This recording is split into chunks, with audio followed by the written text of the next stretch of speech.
Ishte një nga ato netët e vona, kur bota duket se fle. Por ti rri zgjuar, sepse diçka brenda teje nuk do të qetësohet. Jashtë, qyteti ishte mbështjell në një mjogull të lehtë, dhe dritat e largta të ndërtesave vezuthonin si yje të rënë në tokë. Por brenda dhomës së tij të vogël, gjithçka ishte e qetë. Ajo lloj qetësie që vjen pak para se diçka e madhe të ndodhë. Ai ishte ulur në buzë të shtratit, me duart e tij midis gjunjëve, duke e parë Emrin që qëndronte pranë dritares. Emri ishte shoku i tij më i mirë që nga shkolla e mesme. 4 vjet miqësi, 4 vjet të cilat kishin qenë si një rrugë e gjatë me të çara dhe kthesa, por që gjithmonë të çonin përsëri tek njëri tjetri. Ata kishin kaluar net të tëra duke folur për gjithçka, për ëndrat e tyre, për frikrat, për të ardhmen. Por kishte një gjë për të cilën nuk ishin folur kurrë. Dhe sonte, ai ndjeu se silenci po bëhej shumë i rënd për ta mbajtur. Nuk mund të rri më kështu, tha ai në fund, me një zë që mezi ishte më shumë se një pëshpëritje. Emri u kthye nga dritarja. Fytyra e tij ishte gjysmë ndriçuar nga drita e hënës dhe sytë e tij kishin atë shprehje të njohur. Atë shprehje që ai e kishte parë aq shpesh, por që nuk ishte guxuar ta interpretonte. Ishte një përzierje e butësie dhe pyetjeje, sikur Emri po priste që ai të thoshte atë që të dy e dinin. "Çfarë do të thuash?" pyeti Emri duke u afruar ngadalë. Ai e ngriti kokën dhe i pa sytë. Në atë çast, të gjitha fjalët që kishte planifikuar ju zhdukën. Nuk ishte asnjë mënyrë elegante për ta thënë. Nuk ishte asnjë formulim që mund ta bënte më të lehtë. Kështu që ai thjesht e tha: "Unë kam ndjenja për ty, jo si mik, në një mënyrë tjetër. Dhe kam frikë se nëse nuk të them tani, do të shpërthej." Për një moment, dhoma u bë edhe më e qetë.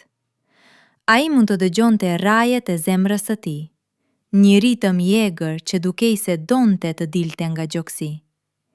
Emri nuk lëvizi, qëndroi aty duke e parë, dhe pastaj diçka ndryshoi në sytë e tij. Jo habi, sepse ndoshta e kishte ditur gjithmonë, por diçka tjetër, diçka që dukej si lehtësim. "Erdhi koha", tha Emri, dhe këto 2 fjalë ishin si një qelës që hapi një derë të mbyllur prej vitesh. Ai nuk e kuptoi menjëherë se çfarë po ndodhte, por pastaj Emri u ul pranë tij, aq afër sa krahu i tyre prekej. Ndjesia ishte e lehtë, një prekje e vogël përmes rrobave, por për të ishte si një val elektriciteti që kalonte nëpër trup. Ai ndjeu se po dridhej, por këtë herë nuk ishte nga frika. Ishte nga ajo lloj dridhjeje që vjen kur diçka që ke pritur pa e ditur, më në fund po ndodh. "A e di sa kohë kam pritur që ta thuash?" pëshpëriti Emri. Zëri i tij ishte i ngrohtë, si një batanie në një natë të ftohtë. "Kam menduar se ndoshta nuk do ta thoja kurrë.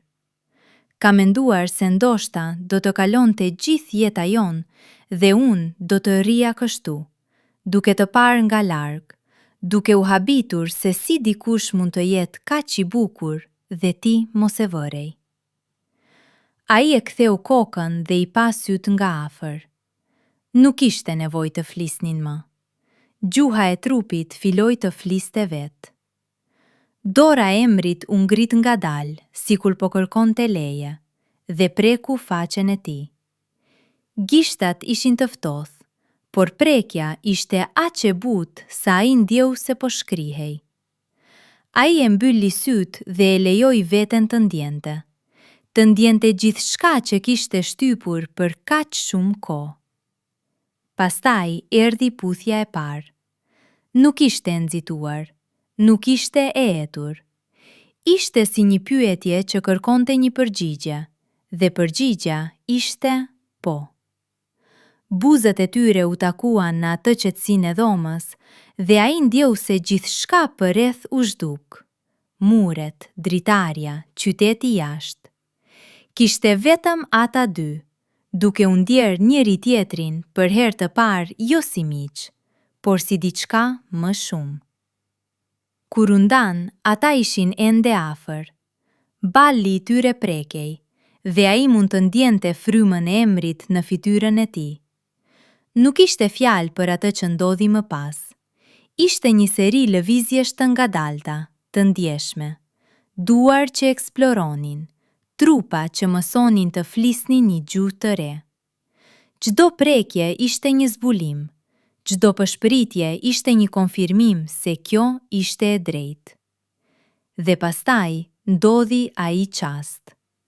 Ai çast për të cilin ai do të kujtohej gjithmonë.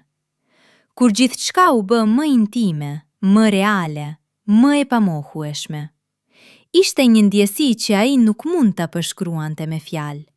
Një përzierje e paprekshmërisë dhe cenueshmërisë. Një ndjenjë që trupi i tij po i përgjigjej diçkaje më të thellë se instinkti. Ai ndjeu një dridhje që filloi nga shtylla kurrizore dhe u përhap në çdo pjesë të tij.